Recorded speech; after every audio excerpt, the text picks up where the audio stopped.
오논 강이 얼음을 깨고 흐르기 시작하던 그 봄날, 한 아이가 태어났습니다. 훗날 세계를 뒤흔들 칭기즈칸, 그때의 이름은 태무진이었습니다. 몽골비사에 따르면 그는 오른손에 핏덩어리를 쥐고 태어났다고 기록되어 있습니다. 유목민들은 이를 강력한 전사가 될 징조로 여겼습니다. 하지만 그 누구도 이 아이가 역사상 가장 광대한 제국을 건설하리라고는 상상하지 못했습니다. 태무진의 아버지 예수게이는 키아트 부족의 소족장이었습니다. 당시 몽골 고원은 수십 개의 유목 부족들이 끊임없이 싸우고 동맹을 맺고 배신하는 그야말로 혼란의 도가니였습니다. 타타르, 케레이트, 메르키트, 나이만 등 각 부족은 자신들의 생존을 위해 치열하게 경쟁했습니다. 12세기 중반의 몽골 고원은 통일된 정치 체제도 중앙 권력도 존재하지 않았습니다. 오직 강한 자만이 살아남는 세계였습니다. 운명은 너무나 일찍 그를 시험했습니다. 예수게이가 타타르족에게 독살당한 것입니다. 몽골비사 제57절부터 제60절까지의 기록을 보면 타타르족은 예수게이가 과거 자신들의 족장을 죽인 것에 대한 복수로 그에게 독이 든 음식을 먹였습니다. 예수게이는 집으로 돌아왔지만 사흘 만에 죽었고 그의 죽음과 함께 태무진 가족의 비극이 시작되었습니다. 족장을 잃은 가족은 곧바로 부족으로부터 버림받았습니다. 태무진의 어머니 호엘룬과 7명의 자녀들은 초원에 홀로 남겨졌습니다. 당시 유목 사회에서 이는 사형 선고나 다름없었습니다. 식량도 보호도 가축도 거의 없는 상태였습니다. 페르시아의 역사가 라시드 앗-딘이 1307년에 완성한 집사에는 이 시기 태무진 가족이 얼마나 비참한 생활을 했는지 상세히 기록되어 있습니다. 그들은 들쥐를 잡아먹고 야생 마늘과 뿌리를 캐며 연명했습니다. 소년 태무진은 빠르게 초원의 냉혹한 법칙을 배웠습니다. 그리고 그 과정에서 그는 자신의 이복 동생 베흐테르를 활로 쏴 죽였습니다. 몽골비사 제77절은 이 사건을 담담하게 기록합니다. 베흐테르가 사냥감을 독차지하고 가족의 식량을 위협했기 때문이었습니다. 어머니 호엘루는 격노했지만 태무진은 이미 선택했습니다. 생존을 위해서는 자비도 혈연도 방해가 될 수 있다는 것을 깨달은 것입니다. 얼마 지나지 않아 태무진은 또 다른 시련을 맞았습니다. 과거 그의 아버지에게 복수하려던 타이치우투 부족이 그를 습격해 사로잡았습니다. 그들은 태무진의 목에 무거운 나무 칼칸행을 채워 노예로 삼았습니다. 하지만 태무진은 한 달 후 간수의 허점을 틈타 탈출에 성공했습니다. 이 사건은 그에게 중요한 교훈을 남겼습니다. 절대 적을 과소평가해서는 안 되며 충성스러운 동지의 가치는 금보다 귀하다는 것을요. 탈출을 도운 소르간 시라의 가족들은 훗날 칭기즈칸에 가까운 신하가 되었습니다. 태무진은 어린 시절 약혼자였던 보르테를 아내로 맞이했습니다. 보르테의 아버지 데이 세체는 혼수품으로 귀중한 검은 담비 가죽을 주었습니다. 태무진은 이 가죽을 들고 케레이트 부족의 강력한 칸, 토그릴을 찾아갔습니다. 토그릴은 과거 예수게이의 안다였습니다. 몽골비사 제98절에 따르면 태무진은 토그릴에게 아버지의 옛 우정을 상기시키며 자신을 아들처럼 받아달라고 청했습니다. 토그릴은 감동했고 태무진에게 보호와 지원을 약속했습니다. 이것이 태무진이 세력을 키우는 첫 번째 단계였습니다. 그는 단순히 힘만으로는 초원을 통일할 수 없다는 것을 알았습니다. 동맹, 외교 그리고 전략적 결혼이 필요했습니다. 하지만 운명은 그에게 시험을 멈추지 않았습니다. 1179년 어느 새벽 메르키트 부족 300명의 전사들이 태무진의 천막을 습격했습니다. 이는 예수게이가 과거 메르키트족의 여인을 빼앗아 호엘룬과 결혼한 것에 대한 복수였습니다. 태무진은 간신히 달아났지만 아내 보르테는 납치당했습니다. 집사 제한권 제2부에는 이 사건이 상세히 기록되어 있습니다. 보르테는 메르키트족에게 끌려가 칠렁기 족장의 동생에게 강제로 주어졌습니다. 이 사건은 태무진의 인생을 바꾸었습니다. 그는 보르테를 구출하기 위해 토그릴과 또 다른 옛 친구 자무카에게 도움을 청했습니다. 자무카는 태무진의 어린 시절 안다였으며 당시 상당한 세력을 가진 족장이었습니다. 세 세력이 연합하여 총 2만 명의 군대를 이끌고 메르키트족을 기습했습니다. 1180년 봄, 부르칸 칼둔 산 기슭, 연합군은 새벽 어둠 속에서 메르키트족을 포위했습니다. 몽골비사 제105절부터 제110절까지는 이 전투를 생생하게 묘사합니다. 태무진은 직접 선봉에 서서 보르테를 찾아다녔습니다. 메르키트족은 완전히 무너졌고 태무진은 마침내 수레 속에 숨어있던 보르테를 찾아냈습니다. 그들의 재회는 눈물로 가득했습니다. 하지만 이 승리에는 그림자가 있었습니다. 보르테는 임신한 상태였습니다. 몇 달 후 그녀는 아들을 낳았고 그 아이의 이름은 주치였습니다. 주치는 손님이라는 뜻으로 그의 혈통에 대한 의심은 평생 따라다녔습니다. 그럼에도 태무진은 주치를 자신의 장남으로 인정했습니다. 이것은 그가 단순한 유목민 전사가 아니라 더 큰 비전을 가진 지도자임을 보여주는 결정이었습니다. 메르키트족을 격파한 후 태무진과 자무카는 다시 안다의 관계를 확인하며 함께 천막을 치고 지냈습니다. 그들은 1년 반 동안 형제처럼 지냈습니다. 하지만 몽골비사 제116절이 기록하듯 어느 날 자무카가 산악지대에 머물면 말치는 자들에게 좋고 평원에 머물면 양치는 자들에게 좋다라고 말했습니다. 이는 은밀한 결별의 신호였습니다. 태무진은 자무카의 천막을 떠나 독자적인 세력을 구축하기 시작했습니다. 그리고 놀랍게도 많은 사람들이 태무진을 따랐습니다. 왜일까요? 자무카는 전통적인 귀족 출신으로 혈통과 계급을 중시했습니다. 반면 태무진은 능력과 충성심만 있다면 누구든 받아들였습니다. 노예 출신도 적이었던 자도 심지어 다른 부족 사람도 환영했습니다. 이것은 당시로서는 혁명적인 사고방식이었습니다. 1190년 마침내 태무진은 몽골 부족의 칸으로 추대되었습니다. 그의 나이 28세였습니다. 케레이트의 토그릴 이이를 지지했고 수십 개의 소부족들이 그에게 복종을 맹세했습니다. 하지만 자무카는 이를 배신으로 여겼습니다.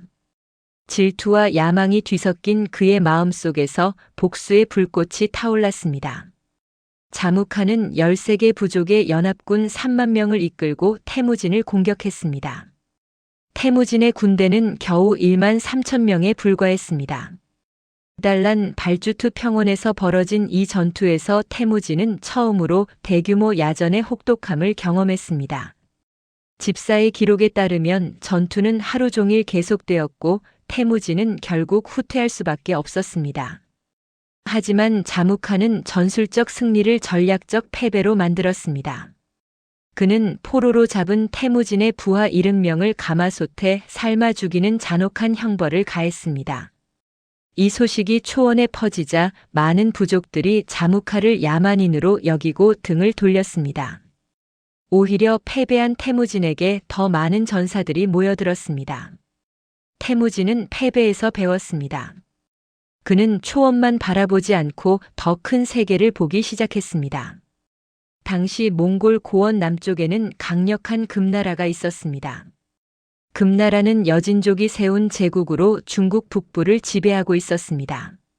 1196년 금나라는 오랜 숙적 타타르족을 토벌하기 위해 원군을 요청했습니다. 태무진과 토그릴 은 이 기회를 놓치지 않았습니다. 그들은 금군과 연합하여 타타르족을 격파했습니다. 이 전투에서 태무진은 아버지를 독살한 타타르 족장들을 모두 죽였습니다. 복수는 완성되었습니다. 금나라 황제 장종은 이들의 공을 인정하여 토그릴에게 왕이라는 칭호를 내렸습니다. 이후 토그릴 은 왕칸으로 불리게 되었습니다. 태무진 역시 금나라로부터 공식적인 관직을 받았습니다. 이는 태무진이 단순한 유목 족장에서 국제 정치 무대의 플레이어로 부상했음을 의미했습니다. 이제 태무진의 눈은 더 넓은 지평을 향하고 있었습니다. 그는 더 이상 생존을 위해 싸우는 고아 소년이 아니었습니다. 그는 초원 전체를 통일하고 나아가 세계를 정복할 비전을 품은 지도자로 성장하고 있었습니다. 그리고 그 비전을 실현하기 위한 핵심 무기가 바로 혁명적인 군사 체계였습니다. 태무진은 깨달았습니다. 초원의 수많은 부족들을 하나로 묶으려면 전통적인 시족 체계를 넘어서는 완전히 새로운 조직이 필요하다는 것을요. 그리고 그 조직은 혈통이 아닌 능력과 충성심으로 움직여야 한다는 것을 말입니다. 초원의 바람은 변화를 예고하고 있었습니다. 1201년 칭기즈칸으로 불리기 전 태무진은 초원 역사상 가장 위험한 순간을 맞이했습니다. 자무카가 마침내 결정적인 행동에 나선 것입니다. 그는 스스로를 구르칸이라 칭하며 11개 부족의 대연합군을 결성했습니다. 타이치우트, 타타르, 메르키트, 오이라트, 나이만 등 몽골 고원의 거의 모든 강력한 부족들이 태무진을 제거하기 위해 손을 잡았습니다. 몽골비사 제129절부터 제135절까지는 이 긴박한 상황을 생생하게 전합니다. 자무카의 연합군은 무려 5만 명에 달했고 태무진과 왕칸의 연합군은 3만 명 정도였습니다. 수적 열세는 명백했습니다. 퀘이텐 평원에서 두 군대가 마주쳤을 때 자무카는 샤머니즘 의식을 통해 천둥과 번개를 불러일으키려 했습니다. 당시 유목민들은 이러한 의식을 매우 중요하게 여겼습니다. 하지만 아이러니하게도 의식 직후 폭풍이 자무카의 군대 쪽으로 몰아쳤습니다. 병사들은 이것을 천신텐그리이 태무진의 편을 들었다는 신호로 받아들였습니다. 전투는 치열했습니다. 태무진은 자신이 개발한 새로운 전술을 처음으로 대규모로 실전에 적용했습니다. 그는 군대를 10명, 100명, 1000명 단위로 조직했고 각 부대는 독립적으로 작전을 수행하면서도 전체 전략에 복종했습니다. 페르시아 역사가 주바이니가 1260년에 완성한 세계 정복자의 역사는 이 전투 체계의 효율성을 높이 평가했습니다. 자무카의 연합군은 전통적인 부족 단위로 싸웠습니다.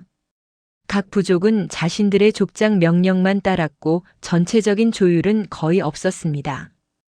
태무진의 군대가 한 지점을 집중 공격하면 그곳의 부족은 고립되어 무너졌습니다. 다른 부족들은 동맹군임에도 불구하고 적극적으로 구원하지 않았습니다. 전투는 사흘 동안 계속되었고 결국 자무카의 연합은 붕괴했습니다. 그는 간신히 도망쳤지만 그의 정치적 입지는 완전히 무너졌습니다. 집사 제한권 제2부 제7장은 이 전투 이후 많은 부족들이 태무진에게 항복했다고 기록합니다.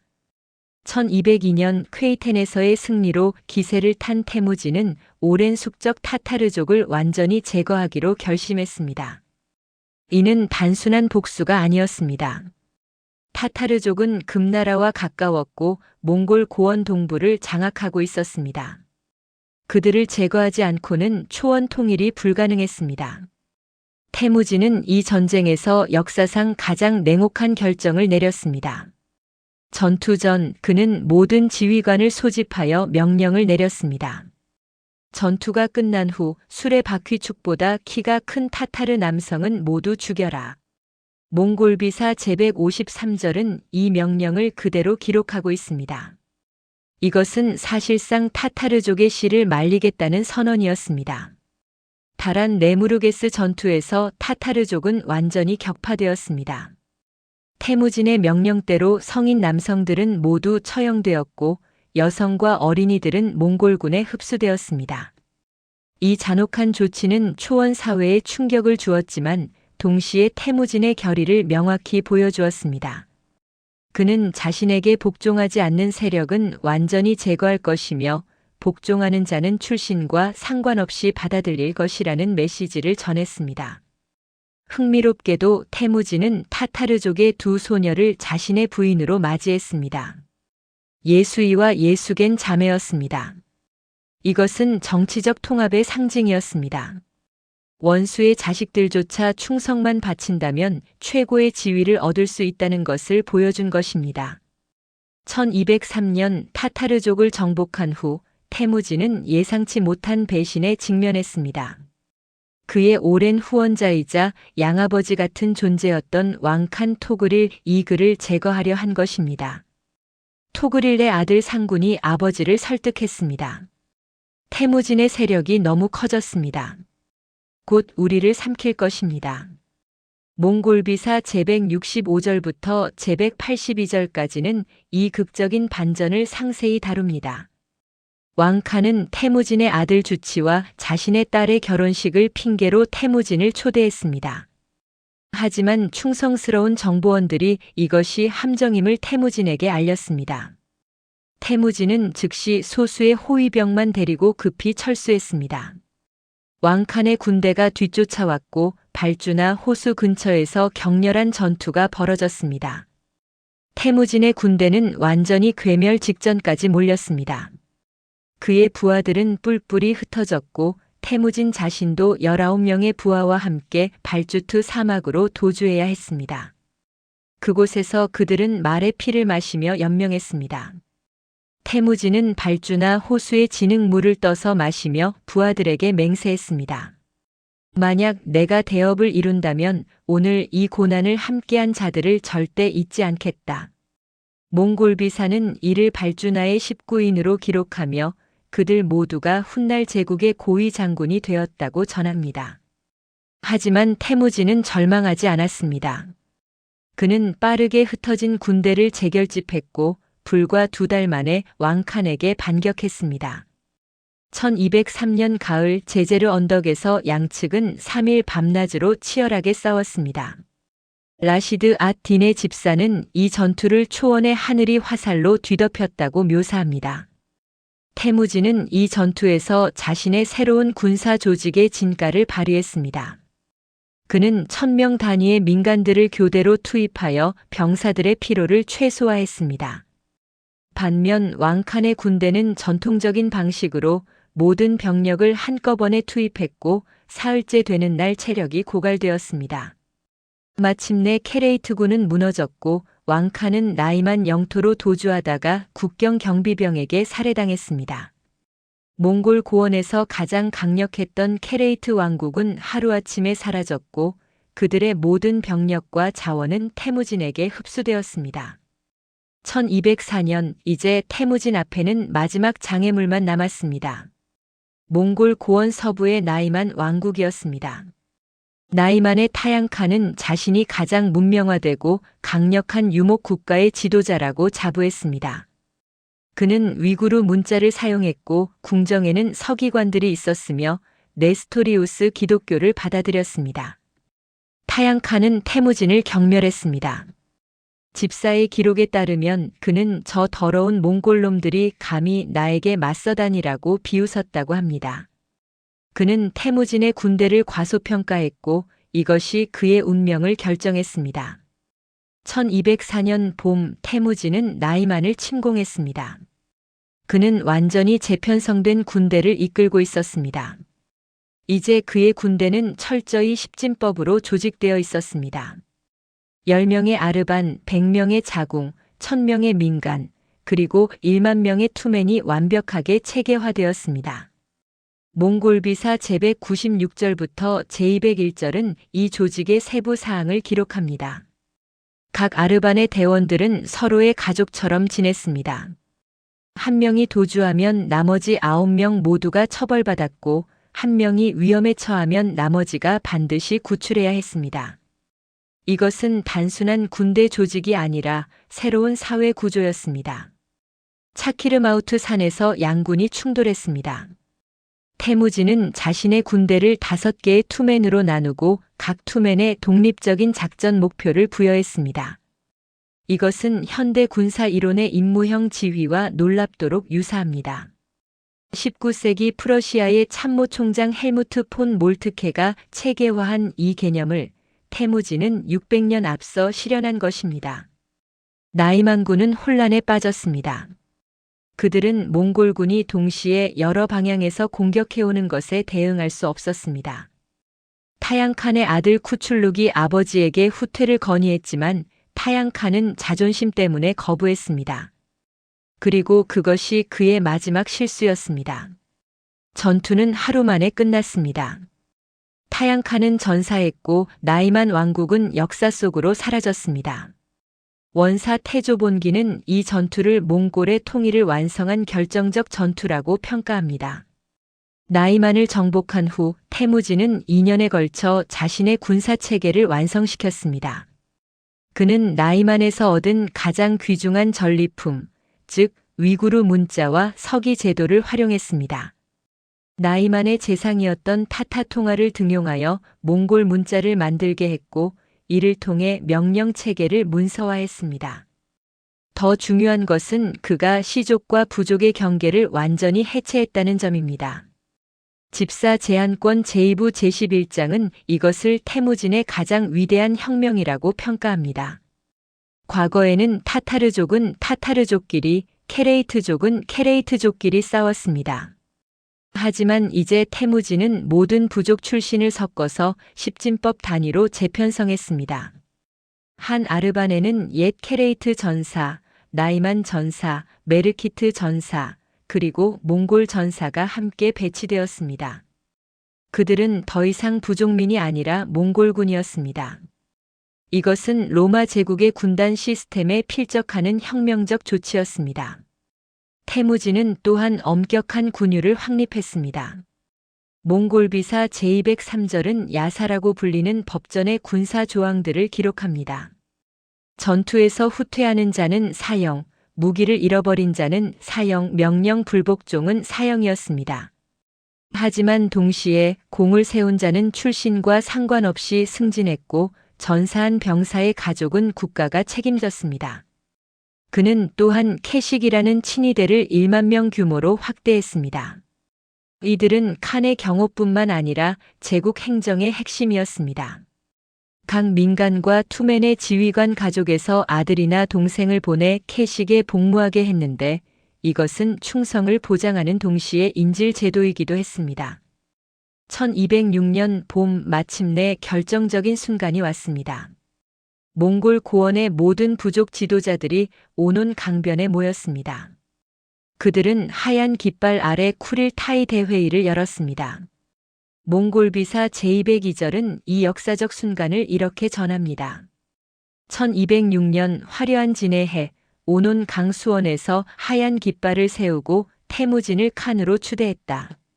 그가 칸의 칭호를 받자 그의 이름을 칭기즈 칸이라 불렀다. 칭기즈 칸, 대양처럼 넓은 칸, 혹은 강철처럼 단단한 칸이라는 뜻입니다. 44세의 한때 고아였던 남자는 이제 몽골 고원 전체의 지배자가 되었습니다. 그리고 그는 역사상 가장 강력한 군사 조직을 손에 쥐고 있었습니다. 하지만 칭기즈 칸의 야망은 초원에 머물지 않았습니다. 그의 눈은 이미 남쪽의 거대한 제국들을 향하고 있었습니다. 금나라 서하 그리고 저 멀리 서쪽의 이슬람 세계까지. 십진법으로 조직된 그의 군대는 이제 세계 정복을 향한 첫걸음을 내디딜 준비가 되어 있었습니다. 초원의 바람은 이제 폭풍이 되어 세계를 향해 불어가기 시작했습니다. 1207년 칭기즈 칸이 된 태무진은 즉시 자신의 군사력을 시험할 기회를 찾았습니다. 하지만 그는 성급하게 움직이지 않았습니다. 그는 먼저 북쪽과 서쪽의 작은 국가들을 정복하여 군대를 실전에서 단련시키기로 결정했습니다. 첫 번째 목표는 시베리아 남부의 삼림 부족들이었습니다. 장남 주치가 이 원정을 이끌었습니다. 집사 제한권 제2부 제13장에 따르면 주치는 1만 명의 기병을 이끌고 북쪽으로 진군했습니다. 오이라트족, 부랴트족, 키르기스족이 차례로 항복했습니다. 그들은 몽골군의 조직력과 기동력에 놀라움을 금치 못했습니다. 단 6개월 만에 바이칼 호수 서쪽 전체가 칭기즈 칸의 지배하에 들어왔습니다. 이 원정에서 칭기즈 칸은 중요한 전술을 완성했습니다. 바로 내르게 또는 대규모 포위 사냥 전술이었습니다. 몽골비사 제208절은 이것을 상세히 설명합니다. 수만 명의 기병이 수백 킬로미터에 걸쳐 포위망을 형성하고 서서히 원을 좁혀가며 중앙으로 몰아넣는 방식이었습니다. 이 전술은 단순히 사냥이 아니었습니다. 이것은 군사훈련이자 작전 수행 능력을 점검하는 과정이었습니다. 각 아르반과 자궁은 정확한 위치에 배치되어야 했고 신호에 따라 일사불란하게 움직여야 했습니다. 하루에 한 명이라도 포위망을 이탈하면 전체 지휘관이 처벌받았습니다. 1209년 북쪽을 안정시킨 칭기즈칸은 이제 본격적인 정복 전쟁을 준비했습니다. 첫 번째 목표는 서하 왕국이었습니다. 서하는 탕구투족이 세운 불교 국가로 현재의 간수성과 닝샤 지역을 지배하고 있었습니다. 그들은 실크로드 무역으로 부유했고 강력한 성곽 도시들로 방어되어 있었습니다. 칭기즈칸이 서하를 먼저 공격한 이유는 전략적이었습니다. 서하는 금나라의 동맹국이었습니다. 금나라를 치기 전에 서하를 굴복시켜 금나라를 고립시키려는 계획이었습니다. 또한 유목민이었던 몽골군은 공성전 경험이 거의 없었습니다. 서하는 그 기술을 익히는 완벽한 실전 연습장이었습니다. 1209년 봄 칭기즈칸은 5만 명의 군대를 이끌고 서하를 침공했습니다. 원사 태조본기는 이 원정을 상세히 기록합니다. 몽골군은 먼저 서하의 변경 요새들을 빠르게 점령했습니다. 그들의 기동력은 압도적이었습니다. 서하군이 한 성에서 구원군을 보낼 때쯤이면 몽골군은 이미 다음 성을 포위하고 있었습니다. 하지만 서하의 수도 중심 현재 인천에 도착했을 때 몽골군은 심각한 문제에 직면했습니다. 높은 성벽, 깊은 해자, 그리고 충분한 식량을 비축한 요새 도시를 어떻게 함락시킬 것인가? 유목민 기병은 성벽을 뛰어넘을 수 없었습니다. 칭기즈칸은 이 문제를 해결하기 위해 혁신적인 방법을 사용했습니다. 그는 포로로 잡은 서하의 기술자들을 강제로 동원했습니다. 집사 제두권 제1부는 이 과정을 기록합니다. 몽골군은 중국식 투석기인 포차를 제작하게 했고 공성탑과 충차를 만들었습니다. 3개월간의 포위 끝에 칭기즈칸은 또 다른 전술을 시도했습니다. 황하의 물길을 돌려 중싱을 수몰시키려 한 것입니다. 수천 명의 병사들이 동원되어 제방을 쌓았습니다. 하지만 이 계획은 실패했습니다. 몰려온 물이 오히려 몽골군 진영을 침수시켰습니다. 페르시아 역사가 주바이니는 이것을 칭기즈칸의 유일한 공성전 실패라고 기록했습니다. 그러나 칭기즈칸은 포기하지 않았습니다. 그는 서하 전역을 황폐화시켜 중싱을 경제적으로 고립시켰습니다. 결국 서하 황제 이안취아는 협상을 제안했습니다. 1210년 초 서하는 몽골 제국에 조공을 바치고 공주를 칭기즈칸에게 보내며 금나라와의 동맹을 파기하는 조건으로 화친을 맺었습니다. 이것은 칭기즈칸의 첫 번째 중요한 교훈이었습니다. 성벽은 기병으로 함락시킬 수 없다. 하지만 기술과 전략의 결합으로 가능하다는 것을 배웠습니다. 1211년 서하를 굴복시킨 칭기즈칭은 마침내 본래의 목표로 눈을 돌렸습니다. 금나라였습니다. 금나라는 여진족이 세운 강대국으로 중국 북부 전체를 지배하고 있었습니다. 인구는 5천만 명, 상비군만 60만 명이 넘었습니다. 수도 중도 현재의 베이징은 당시 세계에서 가장 크고 번영한 도시 중 하나였습니다. 칭기즈칸에게 금나라는 특별한 의미가 있었습니다. 그의 조상들은 오랫동안 금나라의 속국이었고 그의 아버지 예수게이가 독살당한 것도 금나라의 사주 때문이었다는 소문이 있었습니다. 이제 복수의 시간이 왔습니다. 1211년 봄 칭기즈칸은 쿠릴타이를 소집했습니다. 원사와 집사 모두 이 역사적 회의를 기록합니다. 칭기즈칸은 장군들에게 말했습니다. 금나라 황제는 우리 조상들을 모욕했고 우리를 개나 말처럼 취급했다. 이제 그들의 도시와 재물은 우리 것이 될 것이다. 칭기즈칸은 10만 명의 정예 기병을 동원했습니다. 이것은 당시로서는 비교적 작은 규모였지만 그는 질적 우위를 확신했습니다.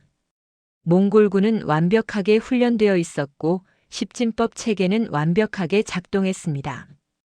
각 병사는 2-3필의 말을 가지고 있었고 복합활과 함께 창, 칼 그리고 가죽 갑옷으로 무장했습니다. 군대는 3개의 집단으로 나뉘었습니다. 칭기즈칸이 중앙군을 지휘하고 장남 주치, 차남 차가타이, 삼남 오고타이가 각각 좌익, 우익, 후위를 맡았습니다. 이것은 집사가 삼방분진이라고 부른 전술이었습니다. 1211년 여름 몽골군은 만리장성을 넘었습니다. 금나라 황제 완한 윙지는 당황했습니다. 그는 완한 승휘에게 30만 대군을 주어 몽골군을 격퇴하라고 명령했습니다. 금군은 중무장 기병과 보병의 혼합부대였고 수적으로 압도적 우위에 있었습니다. 와후커우 협곡에서 양군이 충돌했습니다. 금사 제113권은 이 전투를 금나라의 운명을 바꾼 참사라고 기록합니다. 금군은 전통적인 대형으로 협곡에 진을 쳤습니다. 중앙에 중장기병, 양옆에 보병, 후방에 궁수들을 배치했습니다. 칭기즈칸은 완전히 다른 전술을 사용했습니다. 그는 경기병 1만 명을 먼저 투입했습니다. 이들은 금군의 중앙을 향해 돌진하는 척하다가 갑자기 방향을 틀어 도주했습니다. 이것이 바로 몽골군의 가장 유명한 전술, 망구다이 즉 위장후퇴였습니다. 금군의 중장기병은 승리를 확신하고 추격에 나섰습니다. 무거운 갑옷을 입은 그들의 말은 빠르게 지쳤습니다. 그때 놀라운 일이 벌어졌습니다. 도주하던 몽골 기병들이 말 위에서 몸을 뒤로 돌려 화살을 쏘기 시작한 것입니다. 이것은 파르티안 샷이라고 불리는 고대 유목민 전술이었습니다. 페르시아의 파르티아 제국 기병들이 사용했던 이 기술을 몽골 기병들은 완벽하게 마스터하고 있었습니다. 5살 때부터 말 위에서 활을 쏘는 훈련을 받은 그들에게 이것은 자연스러운 동작이었습니다. 금군 기병들은 혼란에 빠졌습니다. 추격하는데 오히려 화살을 맞는 상황이었습니다. 그들이 대형을 흐트러뜨린 바로 그 순간 칭기즈칸은 본대를 투입했습니다. 3만 명의 몽골 기병이 좌우에서 포위하며 일제히 화살을 퍼부었습니다. 원사 태조본기는 이 장면을 이렇게 묘사합니다. 화살이 비오듯 쏟아졌고 하늘이 어두워졌다. 금군의 갑옷은 화살로 고슴도치처럼 되었다. 몽골군의 복합활은 160파운드의 장력을 가지고 있었고 최대 320m까지 쏠 수 있었습니다. 이것은 당시 유럽의 장궁보다 훨씬 강력했습니다. 금군은 완전히 붕괴했습니다. 완한 승휘는 전사했고 30만 대군 중 살아남은 자는 절반도 되지 않았습니다. 칭기즈칸은 단 하루 만에 금나라의 주력군을 격파했습니다. 와후커우의 승리 후 몽골군은 파죽지세로 진격했습니다. 칭기즈칸은 자신의 군대를 여러 투맨으로 나누어 동시다발적으로 금나라 영토를 유린했습니다. 집사 제두권 제1부 제3장은 이것을 사방팔방 공격 전술이라고 부릅니다. 하나의 투맨 1만 명이 동쪽을 공격하면 다른 투맨은 서쪽을 공격했습니다. 금군은 어디를 먼저 방어해야 할지 몰라 우왕좌왕했습니다. 몽골군의 기동력은 금군보다 4배 빨랐습니다. 하루에 100km를 이동할 수 있었던 반면 금군의 중장기병은 하루에 30km도 힘들었습니다. 1212년 칭기즈칸의 넷째 아들 톨루이가 특히 뛰어난 활약을 보였습니다. 그는 2만 명을 이끌고 산시성 전역을 석권했습니다. 원사 제119권 태조문 경황후전 부록에 따르면 톨루이는 단 3개월 만에 90개의 성을 함락시켰습니다. 톨루이가 사용한 전술은 혁신적이었습니다. 그는 작은 성들을 포위한 후 성 안 사람들에게 선택권을 주었습니다. 문을 열고 항복하면 살려주겠다. 저항하면 모두 죽인다. 처음 몇 개 성이 저항하다가 학살당하자 나머지 성들은 싸우지도 않고 문을 열었습니다. 이것은 심리전의 완벽한 활용이었습니다. 1213년 금나라의 수도 중도로 가는 길목에는 거용관이라는 난공불락의 요새가 있었습니다. 이곳은 만리장성의 가장 중요한 관문으로 40m 높이의 암벽으로 둘러싸여 있었고 10만 명의 금군이 방어하고 있었습니다. 칭기즈칸은 정면 공격이 불가능하다는 것을 알았습니다. 그래서 그는 교묘한 전략을 사용했습니다. 그는 주치에게 3만 명을 주어 거용관을 정면으로 공격하게 했습니다. 금군은 모든 병력을 거용관에 집중시켰습니다. 그 사이 칭기즈칸은 자신이 직접 5만 명을 이끌고 우회했습니다. 그는 험준한 산악지대를 통과하여 거용관의 배후로 돌아갔습니다. 금사 제열세권은 이것을 귀신 같은 행군이라고 표현합니다. 몽골군은 사람도 다니지 않는 산길을 통과했고 심지어 말을 풀어 산을 타고 내려가게 했습니다. 거용관 수비군이 배후에서 몽골군이 나타났다는 소식을 들었을 때는 이미 늦었습니다. 양쪽에서 협공당한 금군은 무너졌고 거용관은 함락되었습니다. 중도로 가는 길이 열린 것입니다. 칭기즈칸은 이제 금나라의 심장부를 내려다보고 있었습니다. 그의 군기병들은 세계에서 가장 강력한 군사력임을 증명했습니다. 복합활, 위장후퇴, 기동력, 그리고 완벽한 조직력의 결합은 어떤 적도 막을 수 없는 전쟁 기계를 만들어냈습니다. 하지만 중도는 거대한 성곽 도시였습니다. 다음 시험은 공성전이었습니다. 그리고 그곳에서 칭기즈칸은 또 다른 혁명을 일으킬 것입니다. 1213년 가을 칭기즈칸은 말에서 내려 금나라의 수도를 응시했습니다. 중도 훗날 베이징이 될 이 거대한 도시는 그가 지금까지 본 어떤 것보다도 위압적이었습니다. 성벽의 높이는 15m, 두께는 20m에 달했습니다. 12개의 성문마다 거대한 망루가 솟아 있었고 성 안에는 100만 명이 넘는 인구가 살고 있었습니다. 금사 제24권 지리지에 따르면 중도는 둘레가 43km에 달하는 거대한 요새였습니다. 칭기즈칸의 병사들은 처음으로 두려움을 느꼈습니다. 초원에서 무적이었던 그들도 이 거대한 돌산 앞에서는 작아질 수밖에 없었습니다. 어떻게 말을 타고 저 성벽을 넘는단 말입니까? 하지만 칭기즈칸은 이미 준비가 되어 있었습니다. 서하 원정과 지난 2년간의 금나라 전쟁에서 그는 중요한 것을 수집했습니다. 바로 사람이었습니다. 집사 제두권 제1부 제사장은 칭기즈칸이 정복한 모든 도시에서 기술자, 공학자, 장인들을 따로 선별하여 살려두었다고 기록합니다. 이제 그 투자가 결실을 맺을 시간이었습니다. 칭기즈칸은 중도를 완전히 포위했습니다. 하지만 그는 성벽을 직접 공격하지 않았습니다. 대신 그는 강제로 끌고 온 수천 명의 중국인 기술자들을 동원했습니다. 이들에게 명령이 내려졌습니다.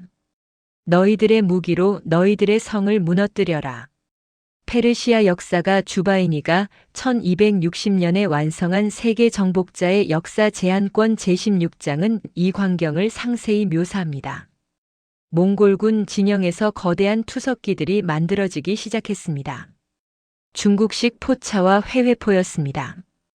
회회포는 페르시아에서 전해진 평형추 방식의 투석기로 무게 150kg의 돌을 300m까지 날릴 수 있었습니다.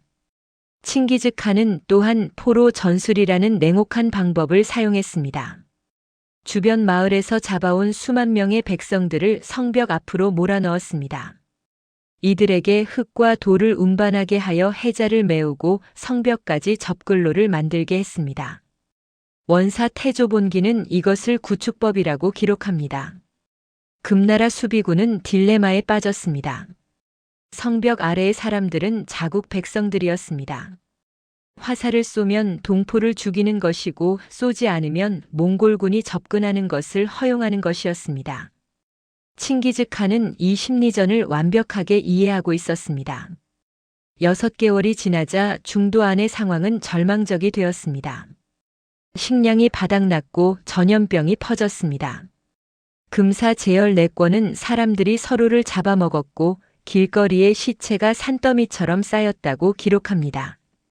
1214년 봄, 금나라 황제 완안윙지는 마침내 항복을 제안했습니다.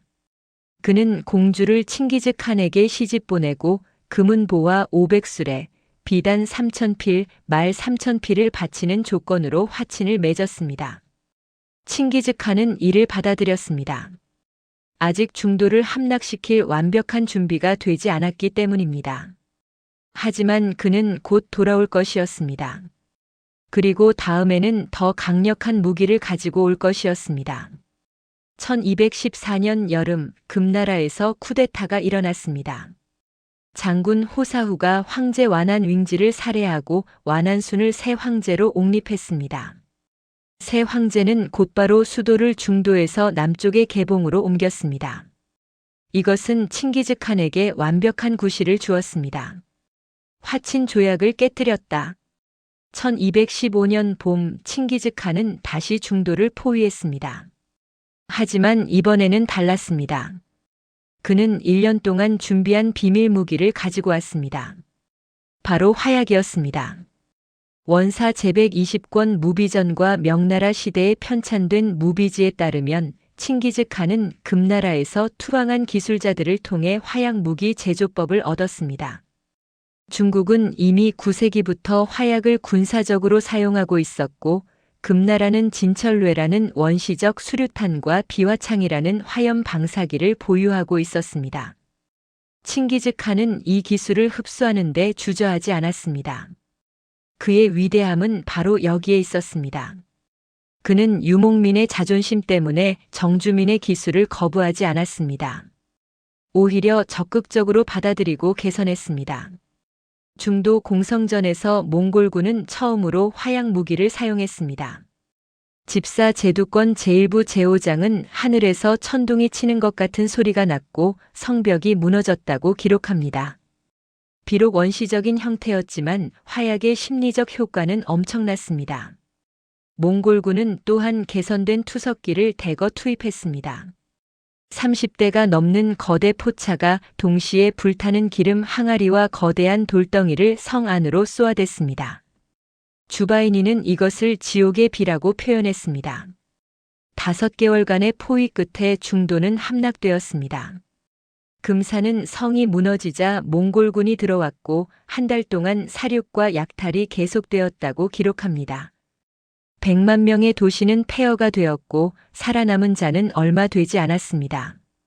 칭기즈 칸은 이제 확신했습니다. 어떤 성벽도 어떤 요새도 자신을 막을 수 없다는 것을 말입니다. 1218년 금나라를 무릎 꿇린 칭기즈 칸은 이제 서쪽을 바라봤습니다. 그곳에는 당시 이슬람 세계 최강의 제국 중 하나인 호라즘 샤 왕국이 있었습니다. 호라즘은 현재의 우즈베키스탄, 투르크메니스탄, 이란 동부, 아프가니스탄을 아우르는 거대한 제국이었습니다. 술탄 무함마드 2세는 40만 명의 군대를 거느리고 있었습니다. 처음에 칭기즈 칸은 전쟁을 원하지 않았습니다. 그는 무역을 원했습니다. 1218년 그는 450명의 상인으로 구성된 대규모 무역 사절단을 호라즘으로 보냈습니다. 이들은 금은 보화와 비단을 가득 실은 500마리의 낙타를 이끌고 있었습니다. 하지만 호라즘의 국경 도시 오트라르의 총독 이날축은 치명적인 실수를 저질렀습니다.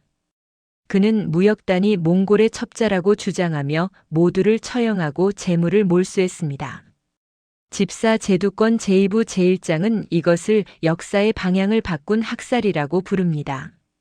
칭기즈 칸은 분노했습니다. 그는 술탄에게 사신을 보내 이날축의 인도를 요구했습니다. 하지만 술탄 무함마드는 오만했습니다. 그는 사신의 수염을 태우고 몽골로 돌려보냈습니다. 이것은 최고의 모욕이었습니다.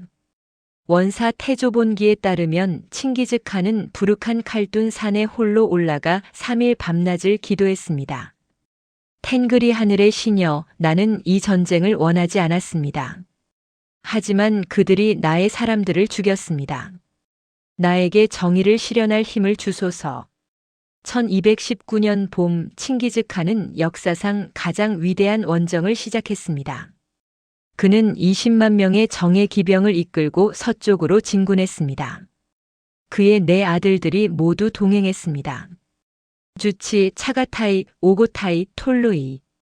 또한 최고의 장군들인 수부타이, 제베, 무칼리가 함께했습니다. 이것은 단순한 복수가 아니었습니다. 칭기즈칸은 완전히 새로운 전쟁 방식을 준비했습니다.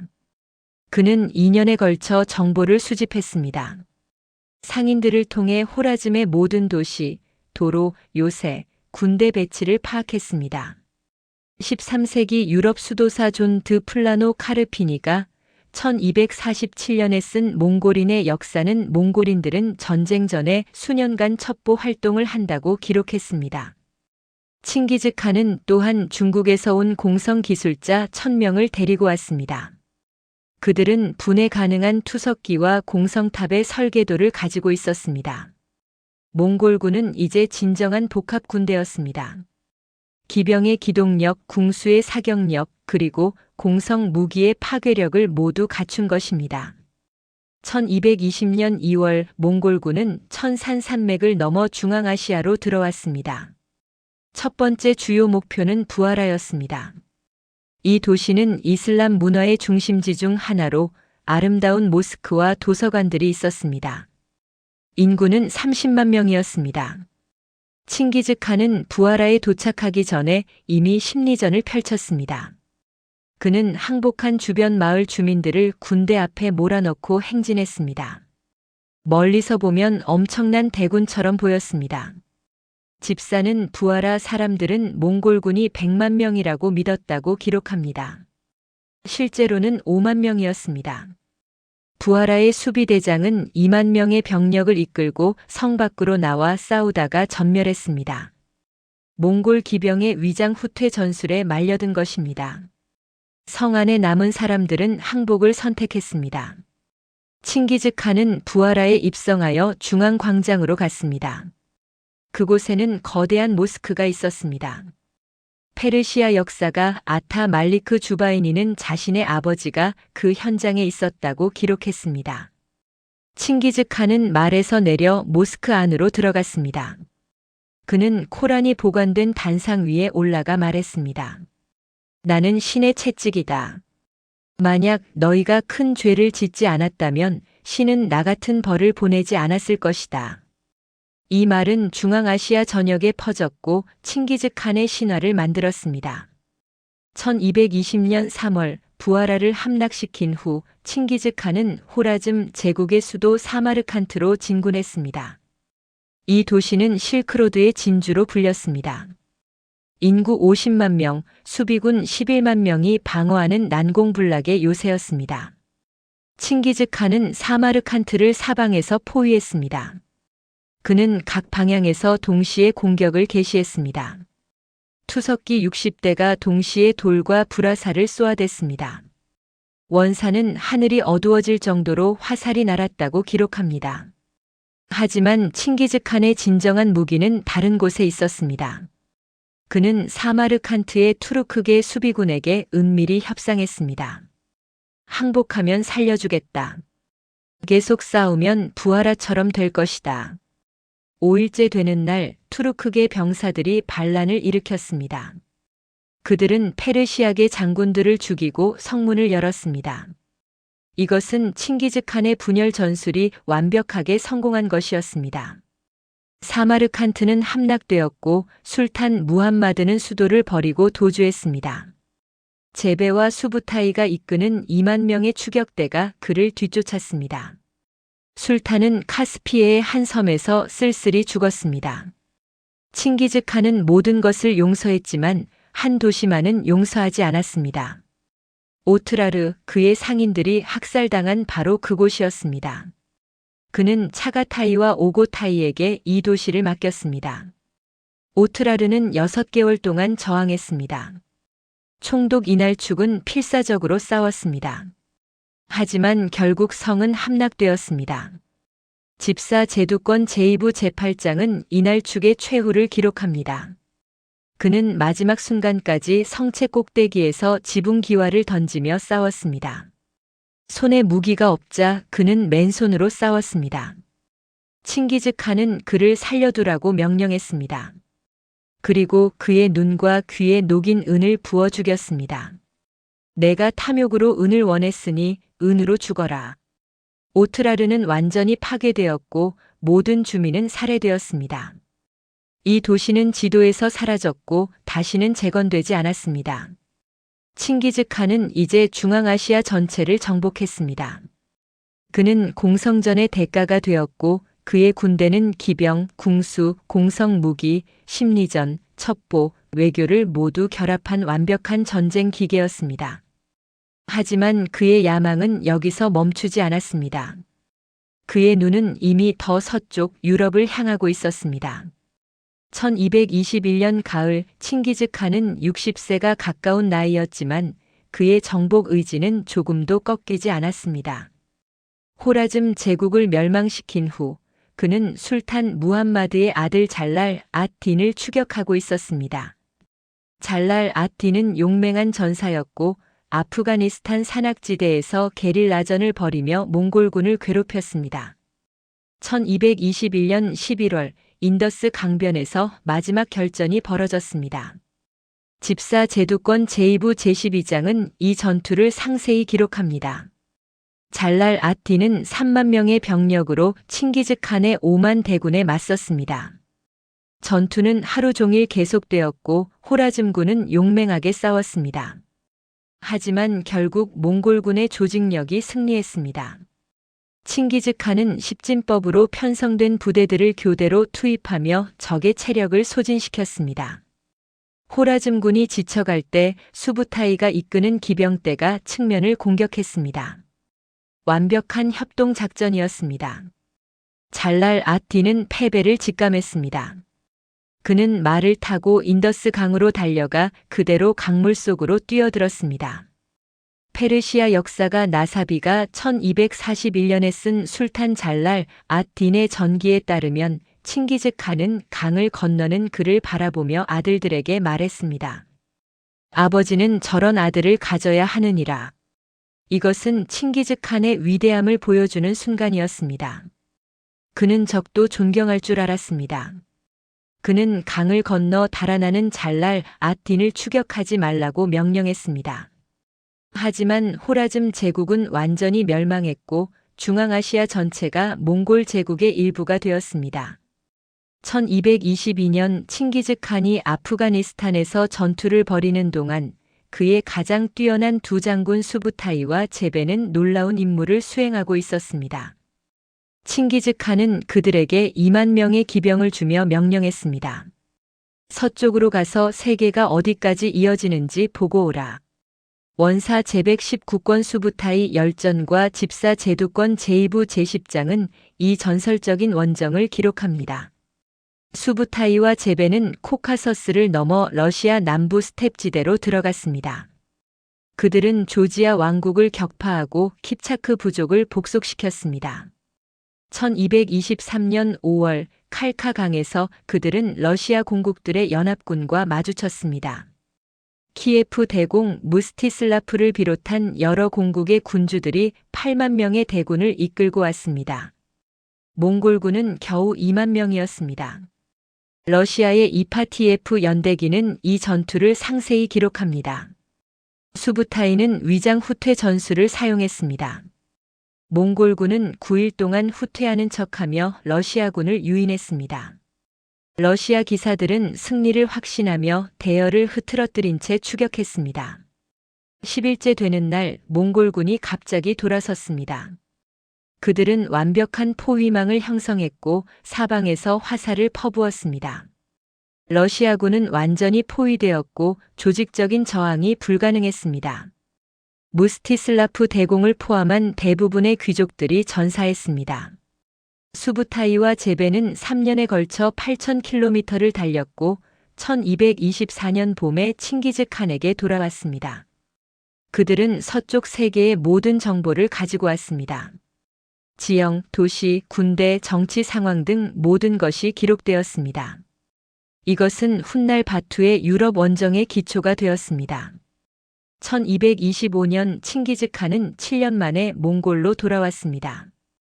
그는 이제 65세였습니다. 하지만 그는 여전히 강건했고 여전히 야망에 불타고 있었습니다. 몽골 비사 제254절부터 제266절은 그의 귀환을 기록합니다. 칭기즈칸은 오논 강변의 대천막에서 쿠릴타이를 소집했습니다.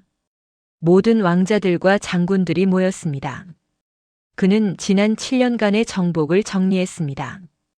호라즘 제국, 페르시아, 아프가니스탄, 그리고 러시아 남부까지. 몽골 제국은 이제 태평양에서 카스피해까지 이어지는 거대한 제국이 되었습니다. 하지만 칭기즈칸에게는 아직 끝나지 않은 일이 있었습니다. 서하였습니다. 1209년에 복속시킨 서하가 몽골이 서방 원정 중일 때 배신했습니다. 그들은 금나라와 다시 동맹을 맺고 몽골에 대한 조공을 중단했습니다. 집사 제두권 제3부 제1장은 칭기즈칸의 분노를 기록합니다. 나는 배신을 용서하지 않는다. 서하는 이 세상에서 사라져야 한다. 1226년 봄 칭기즈칸은 18만 명의 대군을 이끌고 서하를 침공했습니다. 이번에는 자비가 없었습니다. 몽골군은 서하의 모든 도시를 체계적으로 파괴했습니다. 원사 태조본기는 지나간 곳마다 풀 한 폭이 남지 않았다고 기록합니다. 하지만 원정 도중 불길한 일이 일어났습니다. 칭기즈칸이 사냥 중에 말에서 떨어진 것입니다. 66세의 나이에 낭만은 치명적이었습니다. 그는 내상을 입었고 고열에 시달렸습니다. 장군들은 원정 중단을 건의했지만 칭기즈칸은 거부했습니다. 내가 멈추면 서하는 우리를 약하다고 생각할 것이다. 나는 이 전쟁을 끝낼 것이다. 몽골 비사 제265절은 그가 병상에서도 전략을 지휘했다고 기록합니다. 그는 아들 톨루이에게 금나라 영토를 우회하여 서하의 배후를 치라고 명령했습니다. 완벽한 협공 작전이었습니다. 1227년 봄 서하의 수도 중싱이 함락되었습니다. 서하 황제 이연은 항복을 청했습니다. 칭기즈칸은 그를 접견했습니다. 집사 제두권 제3부 제3장은 이 마지막 만남을 기록합니다. 칭기즈칸은 병상에 누워 있었지만 그의 눈은 여전히 날카로웠습니다. 그는 황제에게 말했습니다. 너희는 나에게 2번 복종을 약속했고 2번 배신했다. 이제 3번째 기회는 없다. 서하 황제는 처형되었고 왕족 전체가 학살되었습니다. 칭기즈칸은 명령을 내렸습니다. 서하의 씨를 말려라. 그들의 이름도 나라도 언어도 모두 사라져야 한다. 이 명령은 실제로 실행되었습니다. 서하 왕국은 완전히 멸망했고 그들의 문자와 문화 대부분이 사라졌습니다. 오늘날 우리가 서하에 대해 아는 것이 적은 이유도 바로 이 때문입니다. 1227년 8월 25일 서하를 멸망시킨 직후 칭기즈칸의 건강은 급격히 악화되었습니다. 그는 육반산의 한 천막에서 마지막 날들을 보냈습니다. 원사와 집사 모두 그의 임종 장면을 기록하지만 세부 사항은 다릅니다. 확실한 것은 칭기즈칸이 마지막 순간까지 제국의 미래를 계획했다는 것입니다. 그는 아들들을 불러 유언을 남겼습니다. 몽골 비사 제272절부터 제275절은 이 유언을 전합니다. 너희는 형제이다. 만약 하나의 화살이라면 쉽게 부러지지만 5개를 묶으면 부러뜨릴 수 없다. 너희는 하나로 뭉쳐야 한다. 그는 특히 셋째 아들 오고타이를 후계자로 지명했습니다. 오고타이는 가장 관대하고 외교적인 능력이 뛰어났기 때문입니다. 칭기즈칸은 알았습니다. 제국을 정복하는 것과 유지하는 것은 다른 능력이 필요하다는 것을 말입니다. 그는 또한 금나라를 완전히 멸망시키는 전략도 남겼습니다. 금나라를 치려면 먼저 남송과 동맹을 맺어라. 그리고 스촨성을 통해 금나라의 배후를 쳐라. 이 전략은 10년 후 오고타이에 의해 실행되어 금나라를 멸망시켰습니다. 1227년 8월 25일 칭기즈칸은 66세의 나이로 숨을 거두었습니다. 집사는 그의 마지막 말을 이렇게 전합니다. 나의 생은 끝나지만 몽골의 정복은 끝나지 않았다. 칭기즈칸의 장례는 역사상 가장 신비로운 장례 중 하나입니다. 몽골비사 제268절은 그가 부르칸 칼둔 산에 묻혔다고만 기록합니다. 정확한 위치는 밝히지 않았습니다. 마르코 폴로가 1298년에 쓴 동방견문록 제63장은 몽골인들의 전통을 기록합니다. 칸이 죽으면 시신을 비밀 장소에 묻고 장례에 참여한 모든 사람을 죽여 위치를 비밀로 만든다고 했습니다. 또한 무덤 위로 1만 마리의 말을 달리게 하여 흔적을 지웠다고 합니다. 이것은 과장일 수도 있지만 칭기즈칸의 무덤은 800년이 지난 지금도 발견되지 않았습니다. 수많은 고고학자들이 찾았지만 아무도 성공하지 못했습니다. 몽골인들은 오늘날도 그의 무덤을 찾는 것을 신성모독으로 여깁니다. 칭기즈칸이 남긴 가장 위대한 유산은 영토가 아니라 군사체계였습니다. 그가 만든 십진법 조직, 기동전 전술, 정보 수집 체계, 그리고 능력 기반 승진 제도는 몽골 제국이 그의 사후에도 계속 확장하는 기반이 되었습니다. 그의 손자 바투는 1237년부터 1242년까지 유럽 원정을 이끌었습니다. 폴란드, 헝가리, 오스트리아까지 침공했고 유럽 기사도 군대를 연달아 격파했습니다. 1241년 레그니차 전투와 모히 평원 전투에서 유럽 연합군은 몽골군의 기동력과 전술 앞에 무력했습니다. 또 다른 손자 훌라군은 1258년 바그다드를 함락시켜 아바스 칼리파조를 멸망시켰습니다. 이슬람 세계의 중심이 무너진 것입니다. 그의 증손자 쿠빌라이는 중국 전체를 정복하여 원나라를 세웠습니다. 14세기 이븐 할둔이 역사서설에서 분석했듯이 몽골 제국의 성공은 유목민의 기동력과 정주민의 기술을 완벽하게 결합한 것이었습니다. 칭기즈칸은 자신의 문화에 집착하지 않았습니다. 그는 중국의 화약, 페르시아의 공성 무기, 위구르의 문자 체계를 모두 흡수했습니다. 20세기 군사 역사가들은 칭기즈칸을 재평가했습니다. 영국의 리델 하트비 H. 리덜 하트는 1927년 저서 전략론에서 칭기즈칸을 역사상 가장 위대한 전략가라고 평가했습니다. 그는 특히 몽골군의 간접 접근 전략을 높이 샀습니다.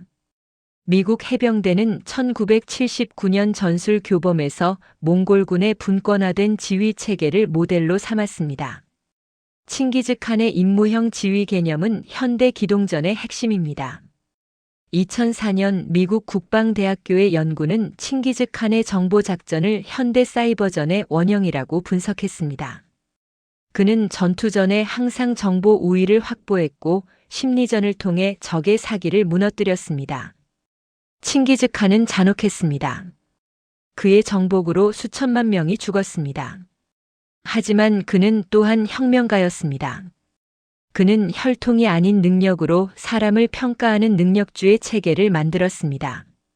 노예도 적이었던 자도 다른 종교를 가진 자도 충성만 바치면 최고 위직에 오를 수 있었습니다. 그는 종교의 자유를 허용했습니다. 몽골 제국에서는 불교, 이슬람교, 기독교, 도교가 모두 공존했습니다. 그는 무역을 장려했고 실크로드를 안전하게 만들었습니다. 팍스 몽골리카 시대에 유럽과 아시아 사이의 교류가 폭발적으로 증가했습니다. 칭기즈칸이 죽은 지 800년이 지났지만 그가 만든 군사 원칙들은 여전히 유효합니다. 기동력, 정보 우위, 유연한 전술, 분권화된 지휘, 그리고 무엇보다도 끊임없는 혁신. 이것들은 오늘날 군대에서도 핵심 원칙입니다. 초원에서 태어난 한 고아 소녀는 세계를 바꾸었습니다. 그리고 그가 남긴 유산은 오늘날까지 우리와 함께 있습니다. 역사상 가장 위대한 정복자, 가장 혁신적인 군사 전략가, 그가 바로 칭기즈칸입니다.